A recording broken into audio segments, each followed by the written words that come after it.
Ma'am, एक ये बड़ी खूबसूरत लाइन आपने लिखी, the top is always lonely. क्या क्या इंस्पिरेशन है इस लाइन के पीछे, और मेरे को बड़ी इंटरेस्टिंग लगी ये लाइन।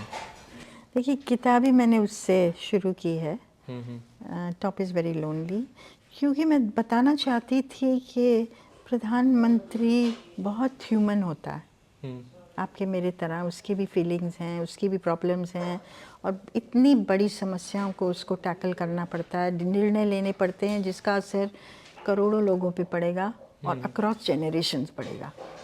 पर और ये कितना ऑसम फीलिंग होगा कि मैं आज जो निर्णय ले रहा हूँ या ले रही हूँ, उसका क्या असर होने वाला है। ये इसका जिक्र कई प्रधानमंत्रियों ने किया था।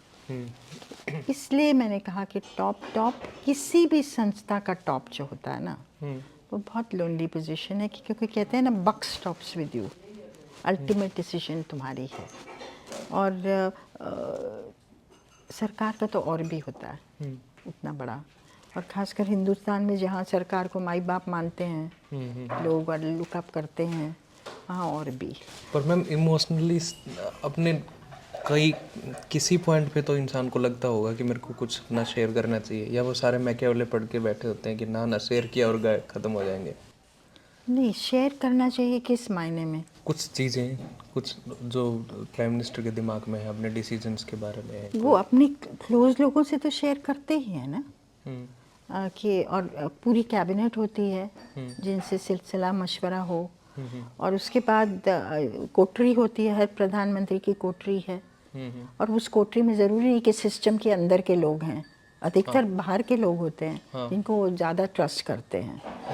तो शेयर तो वो करते होंगे अंदर खाने, पर फाइनल डिसीजन क्या करना है, ये करना है, वो करना है, और ख़ासकर बड़ी डिसीजन जो होती हैं, वो तो एक बड़ी चीज़ है। ये बहुत लोनली सेंस होगा। आप, ये लोनली सेंस तो है कि मेरा टाइम मेरा नहीं है, जो कि मैंने कहा है कि वीपी सिंह कहते थे, गुजराल कहते थे, कई प्रधानमंत्री कहते थे कि भाई मैं अगर कहीं जाना चाहता हूँ छुट्टी पे गोल्फ खेलने, मेरा टाइम मेरा नहीं है कि मैं ये, क्योंकि सारा टाइम लोगों का मिलना आपसे तांता लगा रहता है और एक डिमांड रहती है।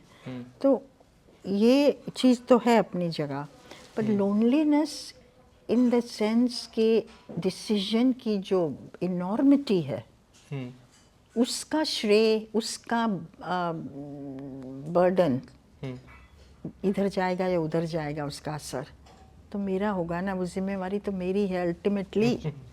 मैं ठीक कर, अगर मान लीजिए आप ये भी करते हो कि अपने अपने फ़ायदे के लिए डिसीजन नहीं भी कर रहे हो, या ज़्यादातर प्रधानमंत्री के डिसीजंस रहे हैं बहुत एडहॉक रहे हैं, शॉर्ट टर्मिज्म। अभी मैं इस पेचीदे मामले से कैसे निकल जाऊं, वो चीज़ें निर्णायक रही हैं कई बार।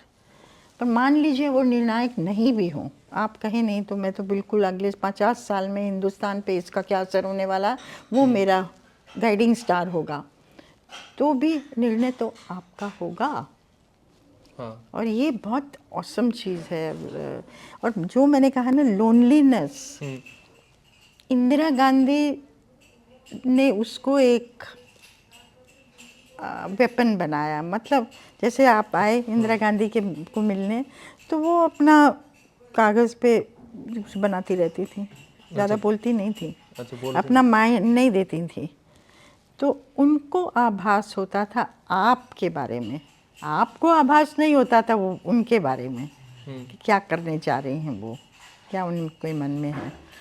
तो लोनलीनेस को उन्होंने एक वेपन बनाया, पॉलिटिकल वेपन उस मायने में। नरेंद्र मोदी तो बिल्कुल ही लोनलीनेस को उन्होंने बिल्कुल पॉलिटिकल मार्केटिंग का हिस्सा है उनका, कि आप जैसे प्लेन से उतर रहे हैं, कभी नहीं देखा होगा आपने, पहले जो होता था कि पीछे ऑफिशियल है, कैबिनेट मिनिस्टर कोई और है, सिर्फ नरेंद्र मोदी सीढ़ियों से उतर के आ रहे हैं।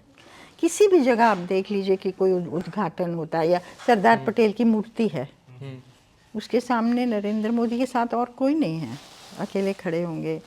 साउथ अफ्रीका गए ट्रेन में, जापान गए ट्रेन में, अकेले दिखेंगे आपको। तो मैं तो ये कहती हूँ, मैंने ये किताब में लिखा भी है कि एक फीलिंग है कि वो देना चाहते हैं, मैं हूँ ना, आपके लिए मैं हूँ ना। एक- वो एक सेंस ऑफ स्ट्रेंथ, उसको लोनलीनेस को उन्होंने एक एसेट सा बना लिया, पॉलिटिकल मार्केटिंग का हिस्सा बना लिया, जैसे इमेजेस होती हैं ना।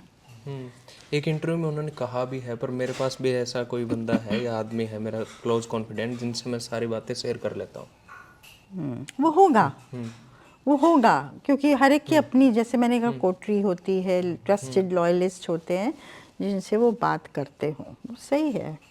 ओके मैम, ये हो जाती है या फिर बाय डिफॉल्ट हो जाता है कि टॉप पोजीशन में आने पे लोनलीनेस आएगी, या फिर अपने आप भी कर लेते हैं लोगों को? देखिए, किसी सीईओ को भी तो होता है ना, उसके भी लोग हैं आसपास, कंसल्ट करेगा, पर जब एन मौका आता है, इस डिसीजन का असर इतने करोड़ रुपए, इस डिसीजन का असर मंडल आपने कर दिया, जेनरेशन तक ये जाएगा, इसको रिवर्स नहीं कर सकते। अब जो सोचेगा इसके बारे में, उसको तो लगेगा ना क्या मैं ठीक कर रहा हूँ, नहीं कर रहा हूँ। हो सकता है ये चीज़ें सोचते भी नहीं हूँ, बट जो लोग सोचते हैं उनके लिए तो बहुत बड़ी चीज़ थी ये तो है। अब लड़की बहन योजना है महाराष्ट्र की, इसको अंडू तो आप नहीं कर पाएंगे अब, नहीं, ना महाराष्ट्र कर पाएगा और स्टेट्स में जाएगा। पर जब उन्होंने साइन किया होगा, क्या सोचा इसका असर क्या होगा, फ़ायदा क्या होगा, नुकसान क्या होगा, अगले 50 साल में क्या होगा।